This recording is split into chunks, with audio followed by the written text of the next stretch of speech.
Assalamualaikum warahmatullahi wabarakatuh. Good morning my lovely student. How are you today? Good, Alhamdulillah. We meet again in MIT Nurul Iman 2 YouTube channel with me Miss Vika. Today we will learn Fikih chapter 2 part 2. Okay, are you ready? Let's start our class with basmalah. Bismillahirrahmanirrahim. Hai teman-teman kelas 3 Gaza dan 3 Al-Quds.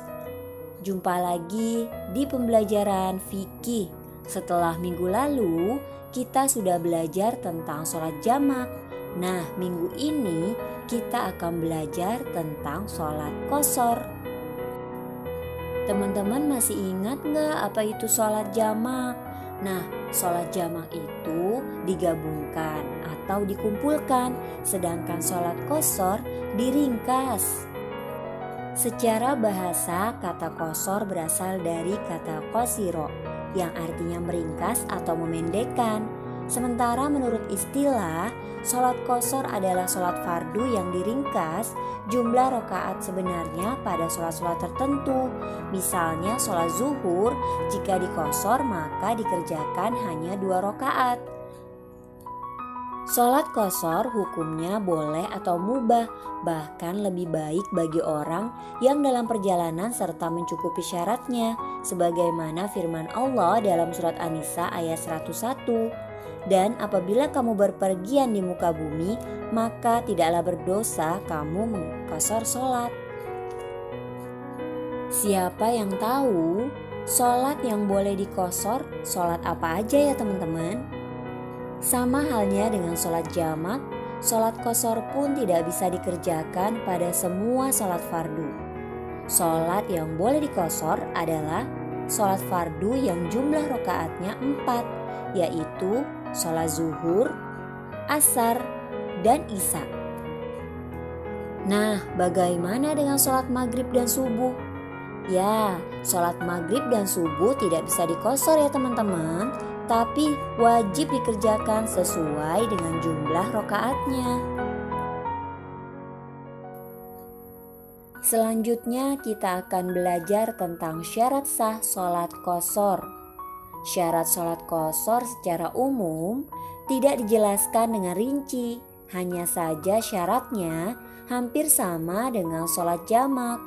Yang pertama, perjalanan yang dilakukan minimal berjarak 16 farsyah atau kurang lebih sekitar 81 km. Nah, yang kedua, perjalanan yang dilakukan bukan untuk maksiat ya, seperti berjudi, mencuri, tapi perjalanan yang dilakukan untuk kebaikan, berdagang, bersilaturahmi, haji, umroh, menuntut ilmu, dan sebagainya.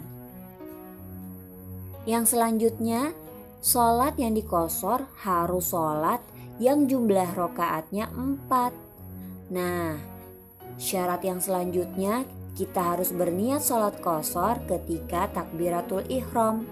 Syarat yang terakhir, kita tidak boleh bermakmum kepada orang yang sholat biasa. Selanjutnya kita akan belajar tata cara sholat qashar. Siapa yang sudah tahu caranya?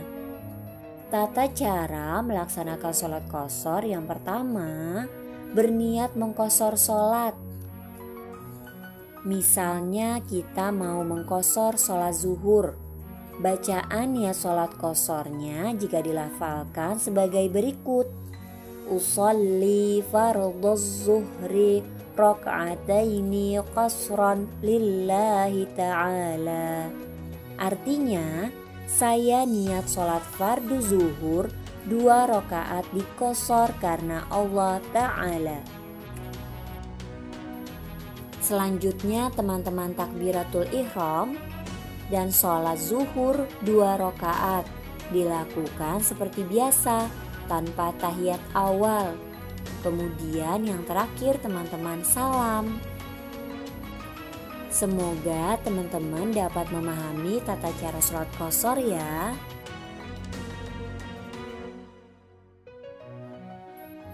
Masih semangat kan kelas 3 Al-Quds dan 3 Gaza? Masya Allah, luar biasa. Sekarang kita akan belajar sebab-sebab diperbolehkannya menjamak dan mengqashar sholat. Jadi sholat boleh dijamak dan diqashar dalam keadaan berikut. Yang pertama, ketika kita melakukan perjalanan sekitar 81 km atau 16 farsyah. Perjalanan tersebut ingat bukan untuk tujuan maksiat, tapi perjalanan untuk tujuan kebaikan. Yang kedua, karena keadaan darurat atau masyaqqah. Jadi keadaan yang sulit untuk melaksanakan sholat secara normal. Contohnya perjalanan yang tidak mencapai 16 farsyah, tapi kondisi jalan raya yang sangat macet total, maka kita diperbolehkan untuk menjamak sholat. Yang ketiga, karena hujan lebat. Jika jamaah berada di suatu masjid atau musola, tiba-tiba turun hujan sangat lebat, diperbolehkan menjamak sholat maghrib dan isya atau zuhur dan asar. Selanjutnya, karena sakit. Sakit merupakan cobaan dan ujian bagi manusia. Apabila seseorang sabar dalam menghadapi cobaan dan ujian sakit ini sehingga tetap melaksanakan perintah Allah dan Rasul-Nya seperti sholat, maka akan mengurangi dosa-dosanya. Sekalipun sholat itu dikerjakan dengan cara jamak. Orang yang sakit diperbolehkan menjamak sholat.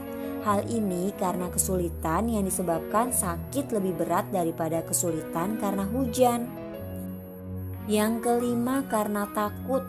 Takut dalam hal ini bukan karena takut seperti yang biasa dialami oleh setiap orang, tapi takut secara batin. Misalnya hati dan jiwa seseorang merasa terancam apabila melakukan aktivitas di luar, atau takut karena sesuatu yang mengancam, seperti jika terkena bencana alam dan sebagainya. Nah, yang terakhir karena kepentingan yang mendesak. Supaya teman-teman semakin paham tentang sholat qashar dan jamak, teman-teman jangan lupa membaca buku fikihnya ya. Tugas teman-teman di rumah adalah melafalkan niat sholat qashar zuhur beserta artinya.